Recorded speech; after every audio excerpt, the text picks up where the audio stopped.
Kaixo, gaur laugarren gaiko ariketak egingo ditugu. Hau da, sake bikoitzari dagozkion ariketak. Ariketa hauek aurreko kapitulokoa baino errezagoak dira. Beraz, animatzen zaituztet, gogor saiatzera erantzunak aurkitzen. Ariketa hauetan gertatzen dena, ariketa hauetako askotan gertatzen dena da erantzun bakarra dituela beltzak. Orduan, beltzak aukera bakarra duenean, varianteak eta jokaldiak errazago kalkulatzen dira. Goazen lehenengo adibidearekin, hau ez da ariketetako errezena, baina ikusiko dugu nola errege beltza lauki honetara arte ekarriko dugun sake matemateko. Nola hasten dugu?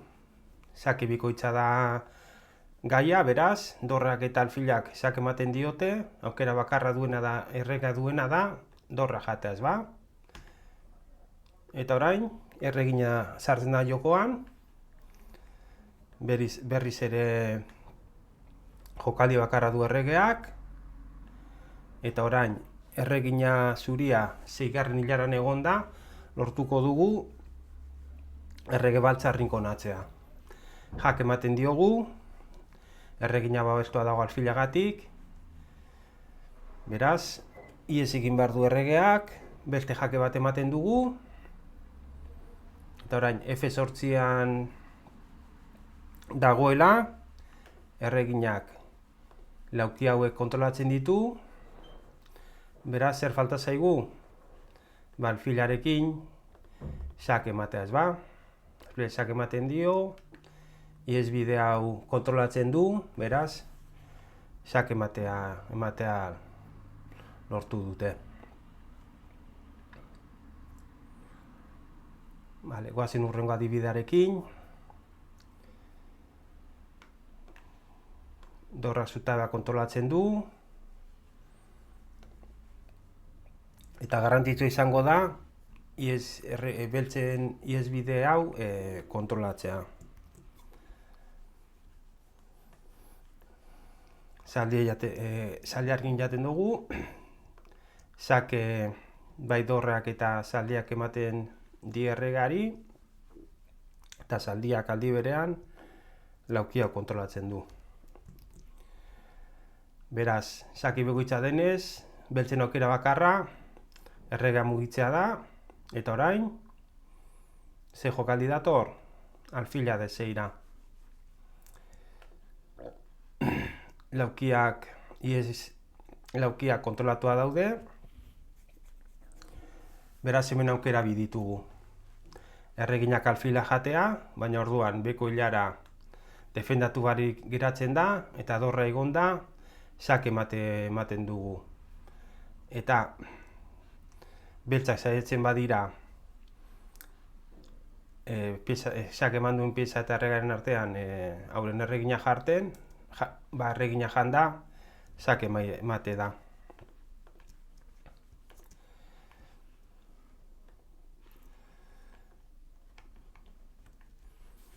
Orain, ikusiko dugu dorre honek zelako ibilbide kuriosa egiten duen, eta izango da, dorre hori alfil bi hauen laguntza sake emate emango duena. Orduan, hemen argi dago, zuriek atake gogorra dutela, baina agian ez da hain erreza aurkitzea nola rematatu, ez ba? Ikusi dezagun. Zeke nik usten dut zailena dela lehenengo jokaldia aurkitzea. Erregina sakrifikatzen dugu, beltzek derrigorrez erregina jan behar dute, eta orain eraso bikoitz bat ematen dugu. Dorre alfilagatik dago defendatua, Orduan, ezin dute dorra jan beltzek eta dute lauki bakarra mugitzeko. Eta orain, hasiko gara dorrarekin xakeak ematen, dorre hau onarte eraman arte. Aber kapazak zareten ikusteko nola izango da xake ematea. Nahi baduzue bidea gelditu. Lehenengo xakea. Alfil hauek oso boteretsua dira, beraz, dorrea denbora guztian egongo da defendatua. Hor xake ematen dugunean, aukera bakarra dute beltzek. Orain, beste xake bat ematen dugu, eta garrantzitsua da, berriz ere xake bikoitza dela. Zek, dorra bakarrik emango balu xakea, zaldi honek jan alko luke, ez ba? Xake bikoitza denez, aukera bakarra da errega mugitzea, eta lauki bat bakarri du mugitzeko, eta orain xake ematea dator.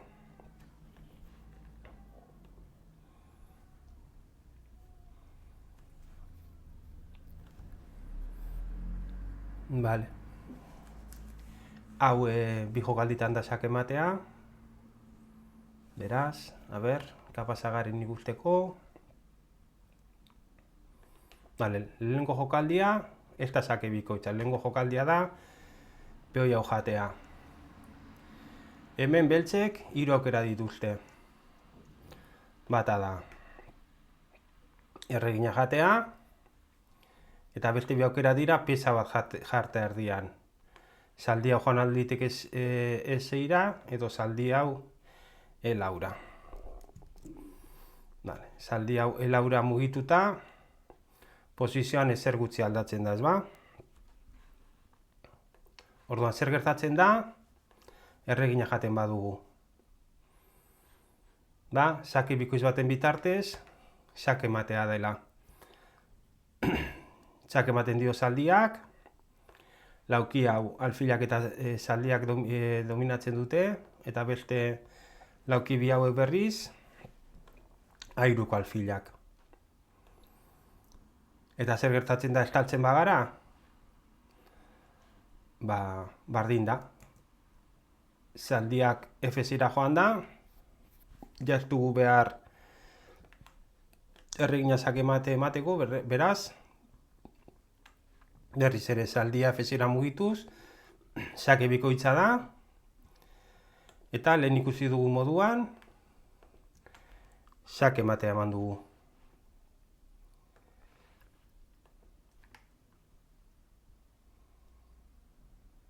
Vale, hau ariketa honen variante bat, nahiko kuriosoa da, zelan amaitzen diren piezak. Vale. Hemen ikusi beharko genuke, xake horreman da eraso bikoitza dela, bai alfilak eta bai dorreak xake ematen dute, eta erregeak dorrea janda, xake ematea gongo litzatekela jokaldi batean zaldiarekin. Orduan hori da, ikusi behar dugun lehenengo gauza. Gure kalkuloetan. Orduan, dorrea jatea, xake ematea ekartzen du jokaldi batean, eta zer gertatzen da errega iez egiten saiatzen bada? Zaldi hau, lauki hau zaldia kontrolatzen du, beraz ez da izango iez bidea. Orduan, ikusi dezagun.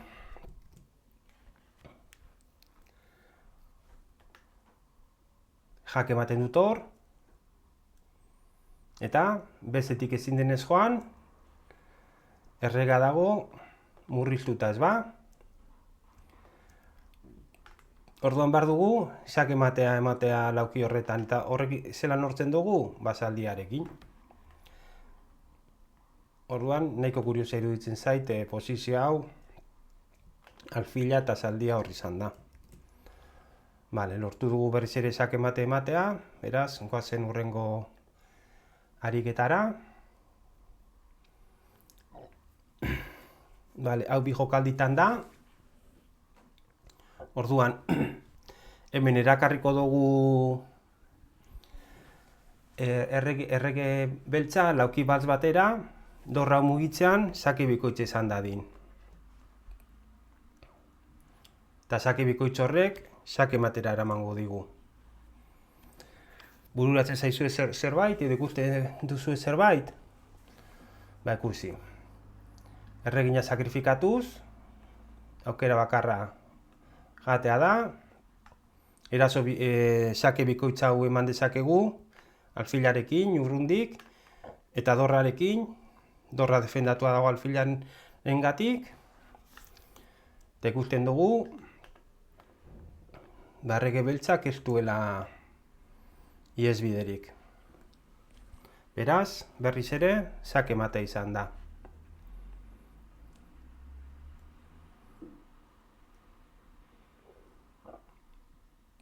Vale.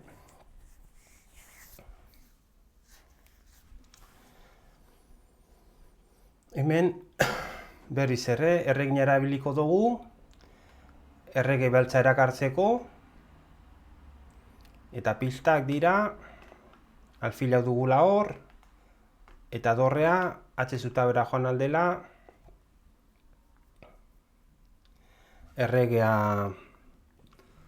atakatzeko. Orduan, vale, eskema horretan, beste pista bada, barko dugula, lauki hau ere kontrolatzea ez ba, eta lauki hori kontrolatzeko, zaldi hau erabiliko dugu.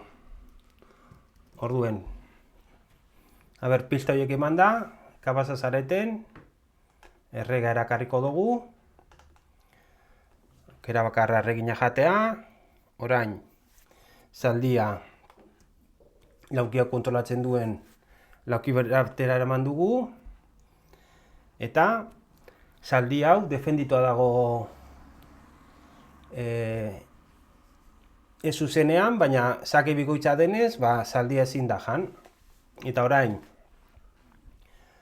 bardin da, beltzek erregea H8ra edo H6ra mugitu, torrea atzezuta bera eraman da, sake mat izango da, ez ba?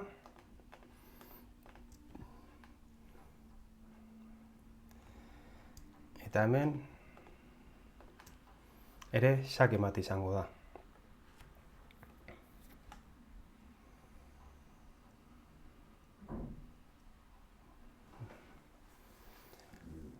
Sake mat emango dutenak alfila eta dorra izango dira, eta beste behin ere erregina erabiliko dugu erregea gu nahi dugun laukira erakartzeko edo ekartzeko. Erregina F8ra jan egin behar dute. Eta zer gertatzen da orain? Orain dagoela lauki batean, non zuriek sake bikoitza eman alko diote. Bai alfilarekin, D6tik, eta bai dorrarekin. Erregaren ihesbide hau kontrolatua dago, beraz, ez du jokalde hori besterik, baina orain, alfilarekin lauki hau kontrolatzen dugunez, sake matea emango dugu azkenengo hilaran.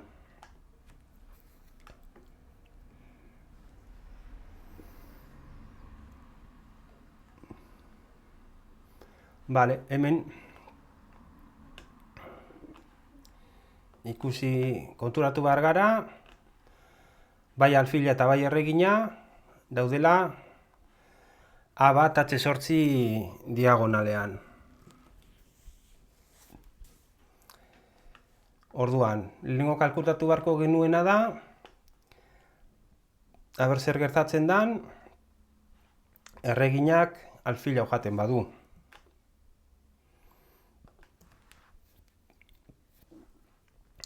Baita ere ikusi dezakegu, zaldiak D5-etik,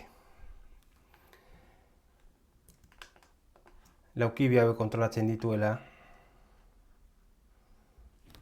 Eta zergatik da hori garrantzitsua? Ikusteko erregina jaten dudanean, erreginak alfila jaten duenean alfila berreskuratzea, erregina jatea erabakitzen badute, D5-etik izango dala xake bikoitza erregari eta ezingo duela hortik ihes egin eta ez da hortik ere. Orduan, gu gabiz errege baltza zurien aldera erakartzen. Hemen jokaldi bakarra erregea G5-era mugitza da. Hemen ikusi dezakegu alfil bi hauen boterea. Beste xake bat eman da erregeak ez du beste aukerarik H zutabean jartea baino, eta H zutabean lauki bakarra du, H5-era badator, xake matea dugu jokaldi batean. Nola? Zaldia F6-era mugituz. Orduan berriz ikusiko dugu. Jaten du, erregina jaten badigu. Gu gabiz erakartzen erregea gure aldera. Alfilak oso boteretsua dira. Jokaldi honekin ikusi behar dugu beltzen mugimendu bakarra dutela eta xake mate. Baina ariketa honetan konturatu behar gara bebai, erreginak alfila jan eta gero dagoen desberdintasun materiala dela dorre bat zaldia eta alfilaren gatik. Orduan, ez da alde hain handia. Horregatik, beltzek aukeratu aldute erreginez jatea, ez ba? Eta zer gertatzen da orduan?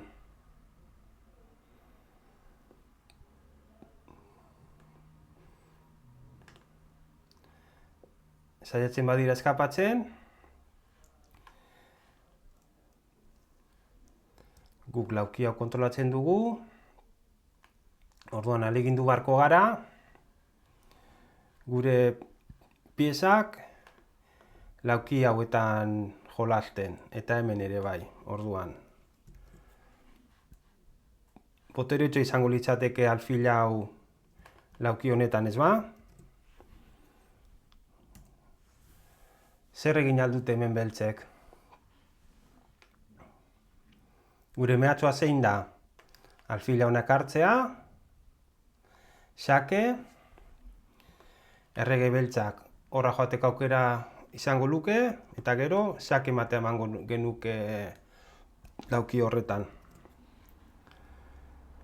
Orduan, adibidez, ez du balio erreginak aldatzen saiatzea. Sekuk jake ematen diogu eta hurrengoan xake emate.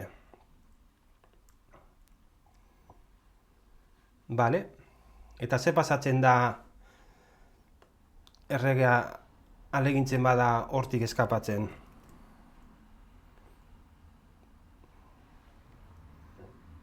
Guk ze jokaldi egingo dugu?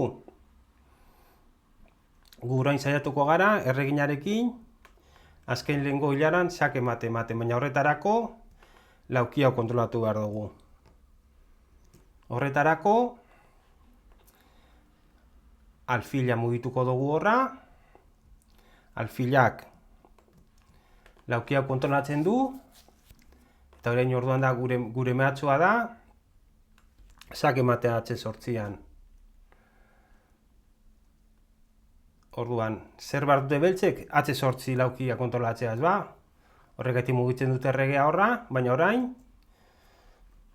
alfilak hartzen dugu H6ra, bidea mozten dio erregari, eta hurrengo jokaldian xake mate emango dute zuriek. Adibidez, beltzet jokaldi bat egiten dute, ezin dute zer egin.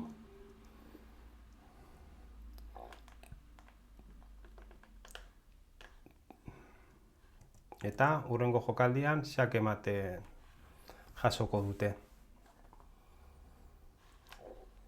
Bueno, ariketa honetan izan bazarete kapazak variante hau kalkulatzeko, oso ondo egin duzue. Bestea apurtxo bat zailtxoagoa da. Goazen hurrengo ariketara. Hau ere nahiko zuzena da. Eta hasiera batean, iruditu dezake zaila izango dala xake mate ematea zuriek. Zik ikusten dugu nahiko pieza daudela enrokaren inguruan. Egia da ez dagoela peoirik enrokea babesten. Baina ikusi zelako xake matea ematen den.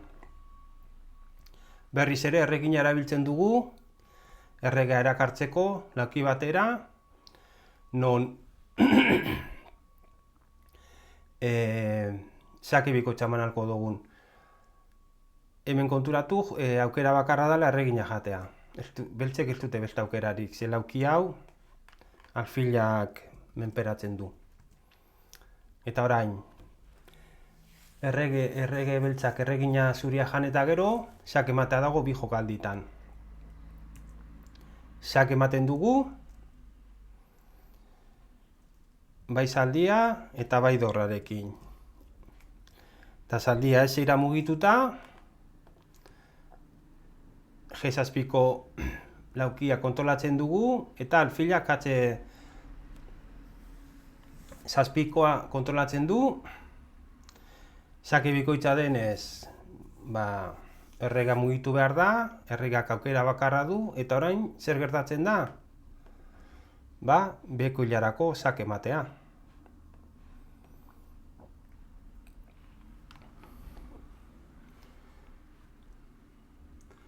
Niri apurtxo bat harrigarri iruditzen zait, baina oso xake mate polita dela usten dut. Posizio honetatik pasatu gara posizio honetara.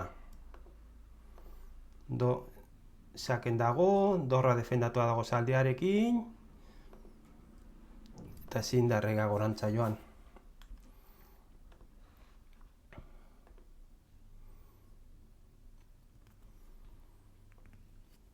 Hurrengo ariketa.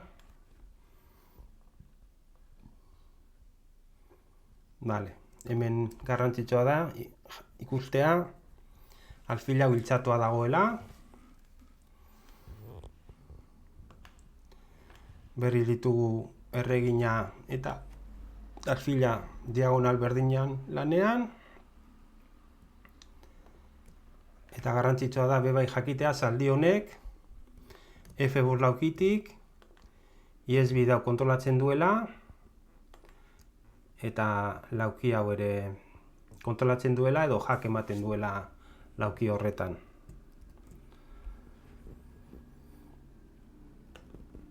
Ariketa hau ere erreginaren sakrifizio batekin hasten da. Aukera bakarra dute erregea jatea. Orain xake bikoitzen bat ematen dugu, eta zaldiak bidea mozten dio. Bidea alfilagatik moztua dago, beraz, erregeak aukera bakarra du, eta orain ikusten duzu xake ematean unden. Zaldia atxezera mugituz, xake ematen dio erregari, alfila iltzatua dagoenez ezin du zaldia huian, eta beste bilauki hauek alfilagatik kontrolatua daude. Beraz, xake emate eman dugu. Orain goazen gai honetako azken ariketara.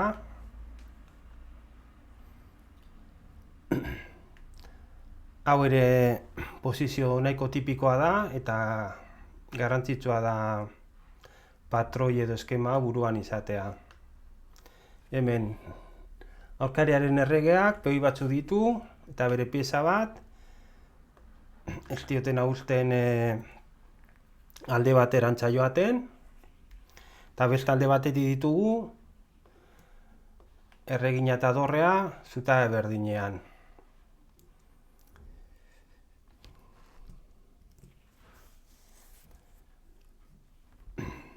Aurreko ariketa askotan bezala, erreginak errega erakartzen du, eta lauki beltz batean jarrita, zaki bikoitza eman dezakegu. Aukera gutxi ditu erregeak, bi lauki bakarri ditu,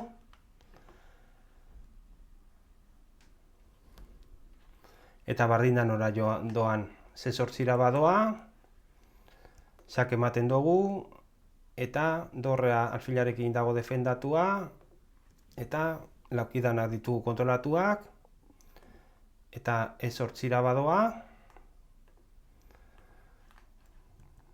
berriz ere, bekuilaran, zak ematen dugu, dorrearekin alfilaren laguntzaz. Honek izan dira ariketak, kapitulu honetan ariketa batzuk errazagoak izan dira, eta espero dut disfrutatuko zenutela.